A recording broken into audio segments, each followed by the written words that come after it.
Lep pozdrav, tu Blaž. Govoril pa bom o razliki med mnenji in pa dejstvi. Namreč opazil sem, kako ljudje zelo pogosto ne ločimo med mnenji nekoga in pa dejstvi o stvareh.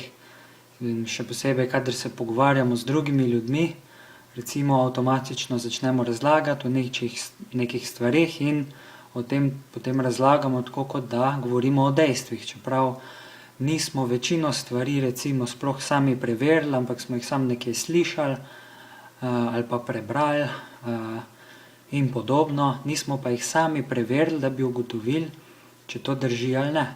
In nismo v bistvu sami vložili nekega kritičnega pogleda na informacije, ki jih potem kar avtomatično ponavadi podajamo naprej kot dejstva.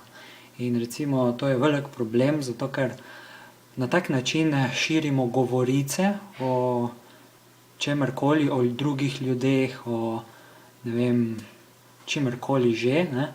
In potem drugi ljudje, ko nas poslušajo, to kar privzamejo, kot da je pač to tako, kot da je to naša izkušnja, naše mnenje, in se niti ne zavedajo, da smo tudi mi to nekje samo slišali in tako naprej.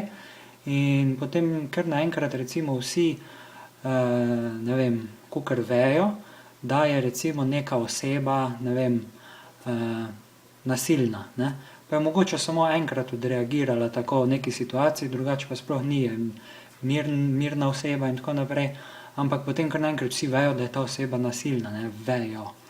In potem tako naprej širimo raznorazna mnenja o stvareh, ki jih nismo sploh sami preverili, in s tem ustvarimo veliko zmedo dejansko in tudi škodo drugim ljudem, ker enostavno nismo objektivni. Zdaj, če želimo biti objektivni, moramo biti tudi samoiskreni. Ker če nismo samoiskreni, potem ne znamo ločiti med našim mnenjem lastnim o neki stvari, ki temelji na iluzornih miselnih sodbah o neki stvari, in pa na dejstvih. Ker če recimo pogledamo, ne vem, žogo, pa je recimo ta žoga okrogla in rdeča, to so dejstva v žogi. Če pa jaz rečem, da je žoga še lepa, pa da je mogoče malo velika, meni se zdi, da je malo velika ta žoga, oziroma če potem naprej govorimo, ja, ta žoga je ful prevelika, ne, prevelika je. To je enostavno mnenje, ne, in ljudje kar zdrdramo vsa možna svoja mnenja, brez da bi sploh postavili stvari v kontekst in se zavedali, kaj je zdaj dejansko mnenje o neki stvari in kaj je dejansko dejstvo. In tako da je zelo pomembno, da se začnemo zavedati dejansko, da pogosto govorimo o nekih mnenjih, ki dejansko sploh nimajo neposredne zveze z realnostjo, in moramo se hkrati začeti zavedati, da ta naša mnenja imajo tudi zelo velike posledice pri drugih ljudeh, ker s temi našimi mnenji vplivamo na to tudi, kaj si drugi potem mislijo o neki stvari.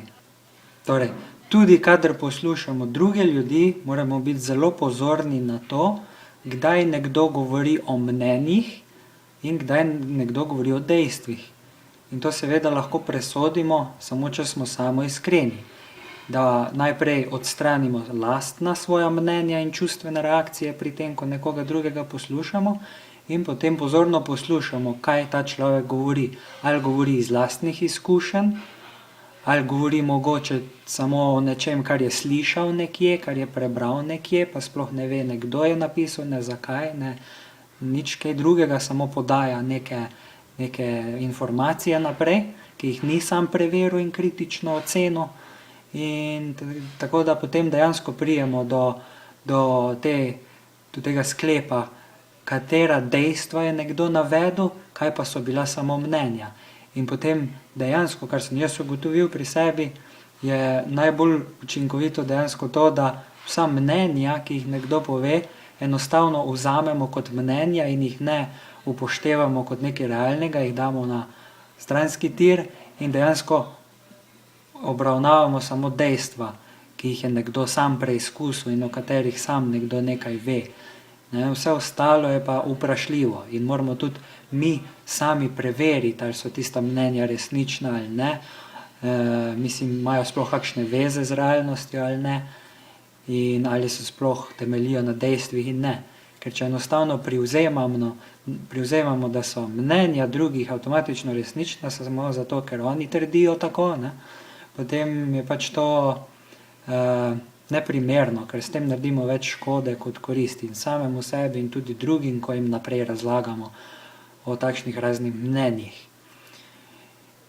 Ok, to je danes vse, za danes, na temo mnenj. Hvala in se vidimo naslednjič. Lep pozdrav.